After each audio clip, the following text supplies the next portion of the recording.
Okay, race of the day, boys. Race number 7 on the card. It is the Manco Easter Handicap Group. I'm going to say Group 3 over the mile. Steve, run us through this market.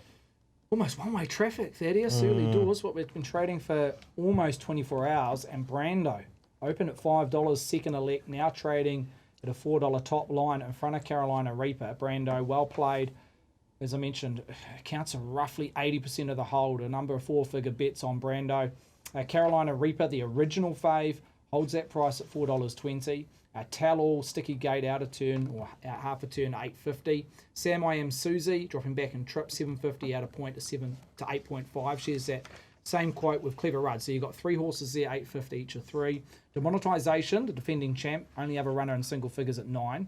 Osaka needs a couple of scratchings to come off the bench at $12. Shares that price with another emergency in $3.60. Quiz Kid, 21 to 16, a horse that will go forward, has been spec'd early doors, and best of the rest is on the rocks, $18. So, a couple that have been tickled, including Clever Rudds, and also demonetization, but the best lead clearly sits with number 4, Brando, for O.P. Bosson and Mark Walker. Boy, oh boy, Pops, we could have a separate show on the Easter Handicap for an hour, because there's a number of ways you could dice this one up. Yeah, love the Easter Handicap, and love that it's back to a handicap race as well. And it's been a super betting race for a number of years, hasn't it? I mean, I've just can visualise so many Easter Handicaps when they're turning for home at Ellerslie, and there's just a stack of horses across the track, and you've got lightweights, heavyweights that have performed well through the season. It is just a classic handicap race over 1,600 metres, and look, we might have something similar again on the weekend, because there are some horses with the lightweights that get their chance here in a race to tackle a Group 3, and then you've got those one at the top like Demonetization, last year's winner, a Group 1 place getter. He's a horse that, did he run Group 1? No, he ran 4th in the Group 1 in the Zabel Classic this season. You've got Brando, who does have Group 1 form, true enough, a Group 1 winner formerly in a Zabel Classic. On the rocks, also look at a Group 1 winner. So there's those horses at the top, and then those ones in the middle that just bring some form through some lower graded races. Everything you want to a good handicap. Look, Brando is a horse that was beaten in the Flying Stakes when running second, that Group 1 placing behind Mascarpone 2 starts ago.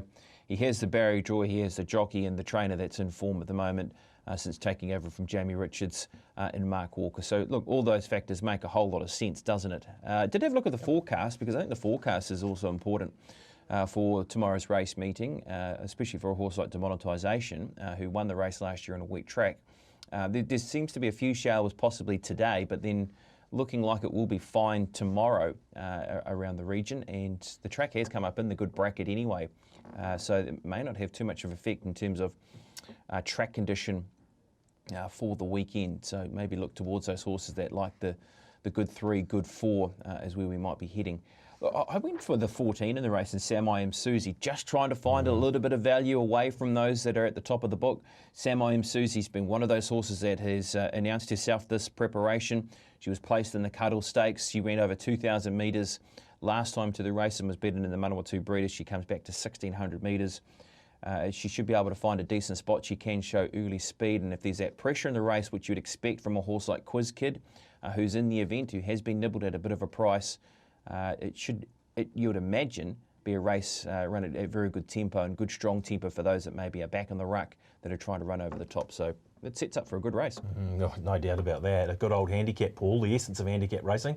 Those are proven performers at the top versus the lightweight up-and-comers. What are you thinking here? I feel like I'm going to get Tiako'd again. I can see Brando doing a number on me. Look, it's going to be in the multiples, but I've looked. I'm like BP. I do like looking further down the page, and I think there are a number of lightweight chances, and I agree with them. Sam I Am Susie, who drops 5 kilos from her last start, I think is a big chance at 8.50. I don't mind the look of Carolina Reaper either. Loves the mile. Another one who's only carrying 53 kilograms. So yeah, the handicap really does just pull me away from Tiako. Probably to my dismay. To my dismay, but yeah. 14 Sam I Am Susie and 15 Okay. Carolina Reaper. Yeah, okay. Interesting, Steve. Look, open Carolina Reaper favourite here, so you're obviously looking down the page as well, but look, no surprise we're seeing that early money for Brando. It's happened before. Oh, it's just a trend that we've come accustomed to around Brando.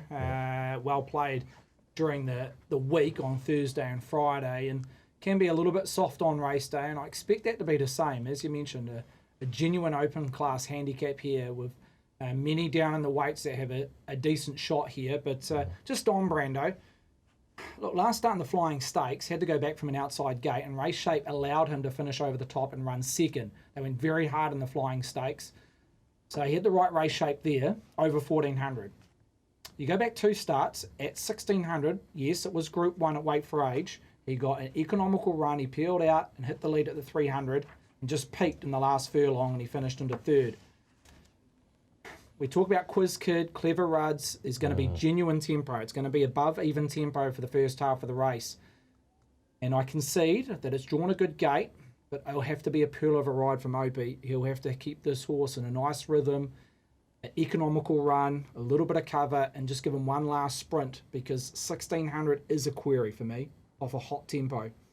If they walked and it was a sprint home, yeah, I can see Brando as being the horse to beat, but I just can't see that in terms of the race shape and a few other horses that are going to ignite early speed. So, look, he's got the draw. I hope he just needs to ride him a treat to have every chance, but I think he'll be vulnerable at around about the 150, 200 metre mark, Brando. I definitely feel his sweet spot is 7 furlongs. He'll be tested at the mile. Okay, we'll talk about Carolina Reaper then for us because you're obviously got a lot of time for this individual. I do. I've had a lot of time for this horse as the back end as a 3-year-old running in some stakes races over 2,000 metres of Sunline, etc. She's come back as a 4-year-old mare. She's an honest mare. She can be a little bit of a low percentage play at times because she gets back and has low tactical or small tactical speed. But you just go back on her last start performance. Rating 74, rated through the roof. 3.3 lengths above par. And when normalising what's required to be winning this race, it is right there. It is right there. Now you add the weight adjustment. She carried 59 kegs last start. She sits on the minimum on Saturday, dropping 6 kilograms. Gee, she's got to run a similar figure on that alone. 59, dropping to 53. She'll get back, so the draw is no concern. I've rated her a 26% chance, so 3.8 and 100% market. So she's round about where I've marked her, $4.20, so there's not much meat on the bone. But I think she will be starting favourite on race day. It's just depending how big of this liability on Brando gets on Thursday and Friday and what the traders elect to do leading into the race. But yeah, she's right up there. I can see her ticking off a really good race, maybe even a Group 1 next season, Carolina Reaper. Okay, gee, big words indeed here, Paul. Getting back to Brando, needs a gem of a ride and it's got Opie Bosson on board. Is that even a question? I knew you were going to go there. Yeah, but even then with the tempo, query.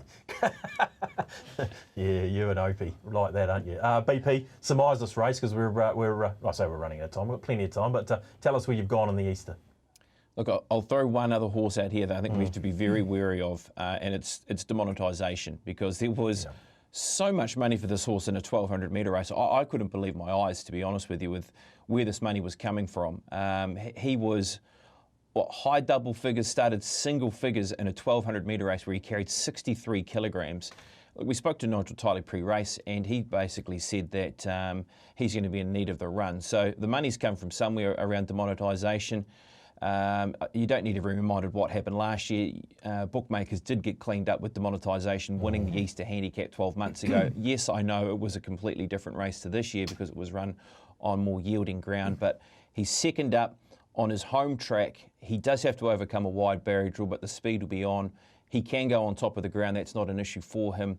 I would just play a very cagey, wary watch on demonetisation because, as we know, Nigel Tiley is a very good horse trainer and can get a horse ready to win a big race, especially on his home track. So I'd just be looking and watching and putting him in quaddies and putting him in trifectas and first falls, and as you can see, he's been kept safe in the market at around that $9 mark. I went with the 14 and Sam I Am Susie, just trying to find some value away from the top of the market and also trying to find horses that sit nicely at the weights, just like what Hunty was talking about there with Carolina Reaper. You didn't mind Sam I Am Susie, Paul? Sam I Am Susie and Carolina Reaper. Okay. Let's take a fixed Quinny. Very good. Thanks, Quinny. That's the answer.